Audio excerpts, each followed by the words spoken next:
Corinthians começou até bem, assim, eu acho que teve... A gente esquece que o que a gente está passando é um momento muito histórico das nossas vidas, né? A gente está há quase 2 anos vivendo o inimaginável, né? Essa pandemia que não acabou e ainda vai demorar para acabar, mudou radicalmente as nossas vidas, né? A vida de todo mundo. Então, ontem, eu acho que quando a gente viu a torcida ali, aquilo foi um marco, né? Para os jogadores também. Eu me emocionei demais quando eu vi o torcedor e a torcedora no campo saudando o time. E eu vi torcedores muito emocionados também. Eu acho que aquilo entrou nos jogadores de um jeito que fez com que eles jogassem de uma maneira mais empolgada do que treinada, talvez. Então, eles estavam, talvez, individualizando um pouco o jogo. Tava todo mundo muito emocionado, né? E eu acho que teve um marco ali. O gol do Bahia deu um alerta no Corinthians. Tem um jogo aqui acontecendo. A gente treinou para esse jogo. E aí o Corinthians entrou em campo de um jeito mais coletivo. Eu acho que a expulsão, obviamente, jogar contra 10 é melhor, mas o Corinthians fez o que ele tinha que fazer jogando contra 10. Foi um time que empatou, não desistiu de atacar, fez um outro gol e não desistiu de atacar. E fazia muito tempo que eu não via o Corinthians jogando assim. Atacando, mesmo com a vantagem no placar.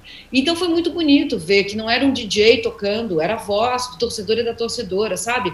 Eu acho que a gente tem que entender o que a gente está... A gente não pode, não é entender, acho que todo mundo entende, mas a gente não pode perder de vista o que está acontecendo. Porque ninguém vai sair disso sozinho, a gente só vai sair disso junto.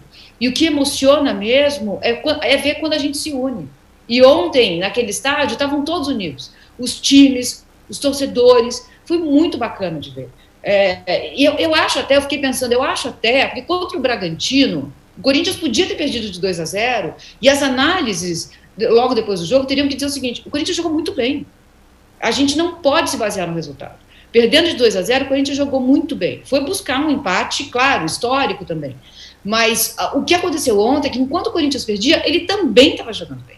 Era um time que estava jogando bem. E tinha uma outra coisa acontecendo ali, tinha uma comunhão com o torcedor e com a torcedora que a gente não pode perder de vista. Eu me chateio muito com as análises quando elas são só objetivas.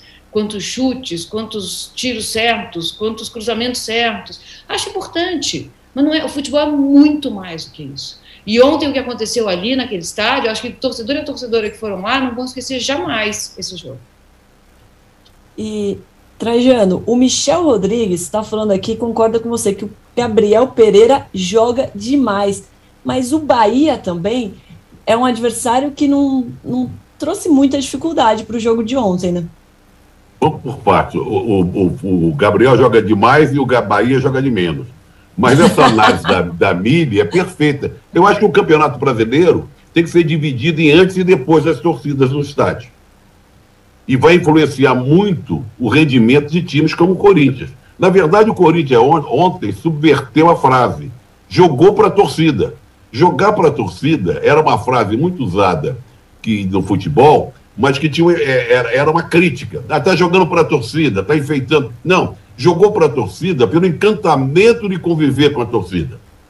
Ele foi envolvido pela torcida, a torcida se envolveu com o time, e o tempo inteiro o Corinthians foi melhor. E outra coisa, é o maior público desde que foi reaberto o espaço para os torcedores do estádio em Campeonato Brasileiro. Na Libertadores teve mais. Se esperava 14 mil, foram 10 mil. Está muito caro ainda, mas as pessoas nesse momento que querem se reencontrar, querem ver o seu time de perto, querem voltar para o seu estádio, elas estão pagando um ingresso caro, os times estão querendo também recuperar um pouco, ou bastante da grana que deixaram de ganhar. Eu acho que tem que abaixar esse preço logo, mas o Campeonato Brasileiro vai se dividir em antes e depois da reabertura do público nos estádios. E quem vai se beneficiar disso são os times com maiores torcidas. No caso, Flamengo e Corinthians. Qual?